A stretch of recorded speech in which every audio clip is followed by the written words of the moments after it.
Today we're diving into the 3 episodes that turn the cheerful ocean upside down, and the last one will stay in your head long after the screen goes dark. It all kicks off at the Krusty Krab with something simple and everyday. The customers are tired of the same old Krabby Patties. They want something new, something different on the menu. Mr. Krabs, always thinking about money, sees a chance to keep them happy, so he rushes SpongeBob into his secret laboratory where Sandy is already working on a new project. What she has created is an artificial Krabby Patty, a patty that isn't the real deal, but looks almost the same. SpongeBob feels uneasy about it, but Mr. Krabs ignores his concern and demands more of these strange patties. Soon, the new food hits the tables. At first, everything seems normal. Customers eat happily, and Mr. Krabs looks proud of himself for giving them something fresh. But the calm fails to last. Strange side effects begin to show. Mr. Krabs is the first to change. His body twitches uncontrollably, sesame seeds sprout across his back, and then his entire form mutates into something terrifying. Sandy follows, then the customers, one by one as their bodies break down and transform. What once looked like happy diners now resemble horrifying zombie-like creatures. The infection spreads quickly. Even Patrick and Bubble Bass fall victims, as these creatures stagger through Bikini Bottom, pulling themselves apart in twisted ways. One of the most shocking moments is when a zombie rips off a piece of its own body and shoves it into another fish's mouth, forcing them to turn too. The once cheerful underwater city turns into a nightmare, filled with groaning, twitching bodies hungry for more.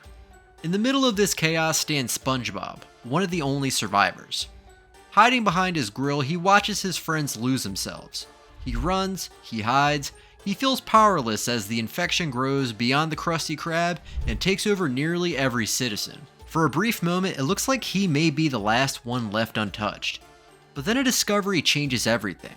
In his panic, SpongeBob spills some chum. Patrick eats a piece and shockingly turns back to normal. SpongeBob realizes that chum is the cure. Quickly, he rushes to feed it to the infected, saving everyone from the terrifying transformation. When the dust settles, the customers admit they should have never asked for something new. The old Krabby Patty was enough all along. This episode feels more like a horror film than a lighthearted cartoon. The body transformations, the grotesque feeding, and the haunting infection spread are pure nightmare fuel. Yet as dark as this zombie tale gets, the next story takes things further. It's not about monsters, it's about a crime that almost ended with a corpse. This one begins innocently enough. SpongeBob is behind the grill at the Krusty Krab, flipping patties and humming a cheerful little tune. As he works, he hums a silly little tune that plays over and over in his head, looping endlessly. To him, it's harmless fun, a way to pass the time while finishing his work. To Squidward, it's pure torture. He storms in, frowning and annoyed, and tells SpongeBob to cut it out immediately. But once a song gets stuck in SpongeBob's mind, it refuses to leave. Even as he locks up the restaurant for the night, the melody slips out again and again, echoing inside his head relentlessly. Later that evening, SpongeBob drifts past a music shop and freezes in his tracks. The same tune pours out from inside, catchy and unavoidable. Drawn by its pull, he steps inside, buys the record without hesitation, and starts spinning around his living room, singing at the top of his cheerful little voice. Hours slip away unnoticed as he dances and hums along. When he finally crawls into bed, he expects the house to be quiet. Instead, he hears the whistling again. Only this time, it's not him doing it. The sound crawls from inside his own head, insistent and relentless. That's when an earworm slips in. A tiny, almost invisible creature that thrives on obsession and slowly takes control of its host. The next morning, SpongeBob looks pale, drained, and exhausted. He can barely stand, yet the song is still there, echoing relentlessly. When Mr. Krabs greets him, SpongeBob hears nothing but the melody spilling out of his boss's mouth, twisting his perception of reality. His world feels warped, reshaped by the tune running endlessly inside his skull.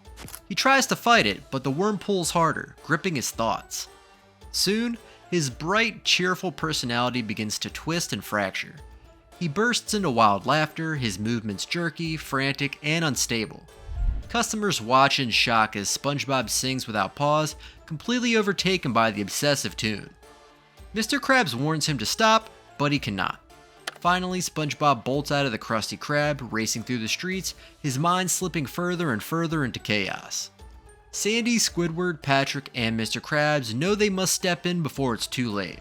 They corner him inside his pineapple house, tie him down, and search for answers desperately.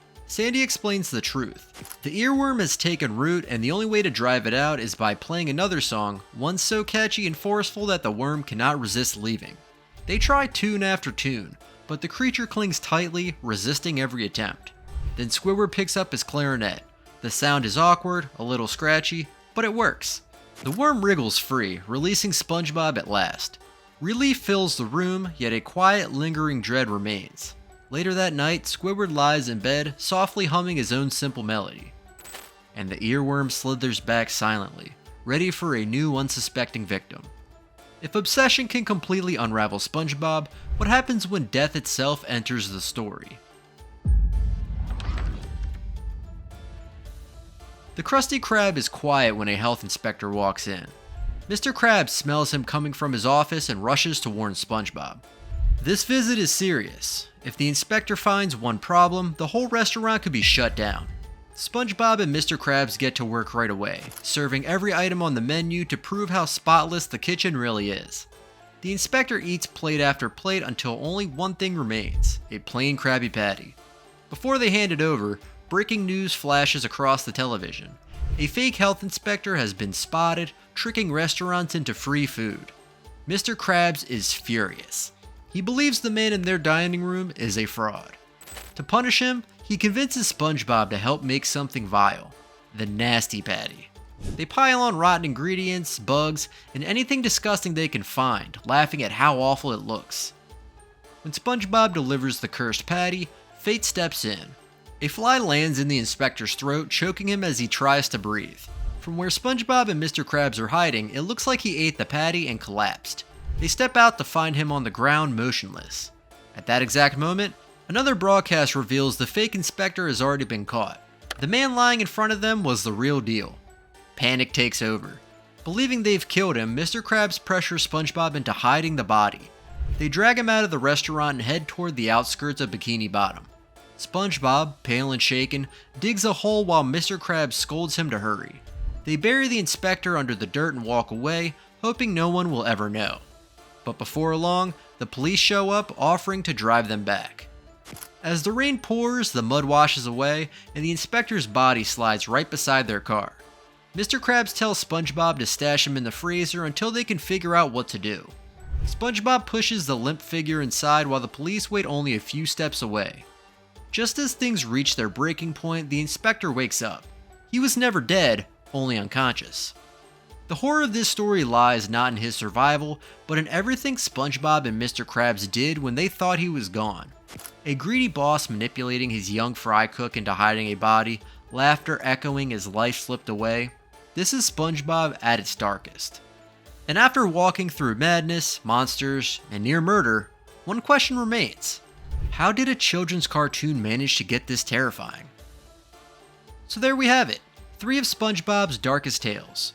From a silly song that spirals into madness, to a restaurant full of zombie-like monsters, to what looked like a straight-up crime scene, these episodes push SpongeBob far beyond the cheerful image we all grew up with. They raise the question, which one left the deepest mark on you? Tell me your pick in the comments below. If you enjoyed this deep dive into Bikini Bottom's hidden shadows, give this video a like, hit subscribe, and check out my other breakdowns. Until next time, stay safe and skip the Nasty Patty.